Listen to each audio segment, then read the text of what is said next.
안녕하세요. 영상의학과 황정환입니다. 오늘은 염증성 장질환에는 어떤 검사들이 있고 그 검사들에 대해서 좀 자세히 설명을 드려볼까 합니다.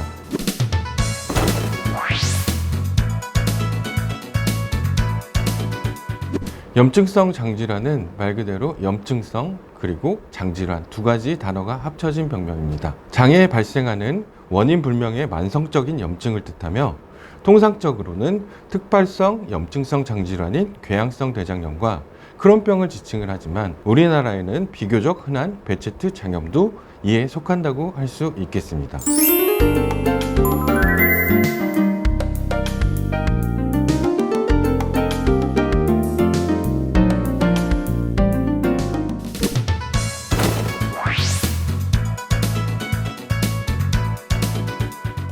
아무래도 염증성 장질환 환자는 앞서 설명드렸듯이 만성적인 질환이기 때문에 질병의 경과가 상당히 깁니다. 특히나 원인을 찾기가 상당히 힘들기 때문에 특히 증상이 복통, 혈변, 설사, 체중 감소 등의 증상이 나타나게 되고 그것을 원인을 찾지 못하는 상태에서 수개월간 계속 지속이 되고 증상이 처음 나타날 때부터 여러 검사를 하지만 병명이 밝혀지지 않고 다른 질환들을 모두 배제 진단한 다음에 내려지는 질병명이 만성적 염증성 장질환이기 때문에 검사를 상당히 환자분들이 많이 받을 수밖에 없습니다.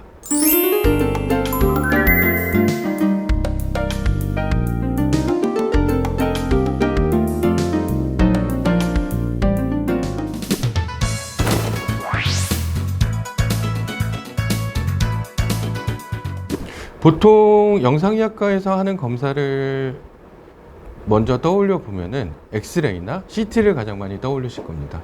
마찬가지로 염증성 장질환에서 가장 기본이 되는 검사는 CT 검사가 되겠습니다. 하지만 최근에 기술의 발달로 MRI가 계속 발달이 되고 있고 여러 가지 최신 장비들이 도입이 되고 있습니다. 특히 CT나 MRI를 통한 소장조영술은 소화기내과에서는 내시경과 함께 염증성 장질환 진단에 중추적인 역할을 하고 있습니다. 또한 CT나 MRI를 이용해서 소장조영술을 하게 된다면 내시경도 여러 가지 장점이 있겠지만 내시경과는 달리 장의 전층과 장의 외부 또한 복부의 다른 장기들까지 한꺼번에 확인을 할 수 있는 장점이 있겠습니다.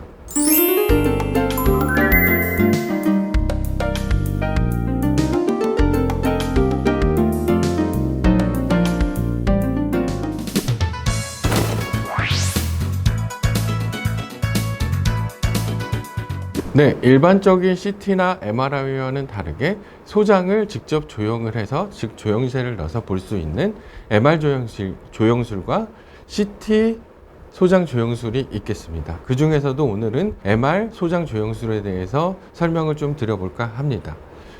반복적으로 계속 검사를 받게 되는 염증성 장질환 환자들은 CT를 지속적으로 찍게 되면 아무래도 CT는 방사선을 노출을 할 수밖에 없는 검사이기 때문에 방사선 노출에 대한 위험도가 지속적으로 증가할 수밖에 없습니다. 하지만 MR 소장 조영술은 CT 검사와는 다르게 첫 번째로는 방사선의 노출의 위험이 없다는 게 가장 큰 장점이 되겠습니다.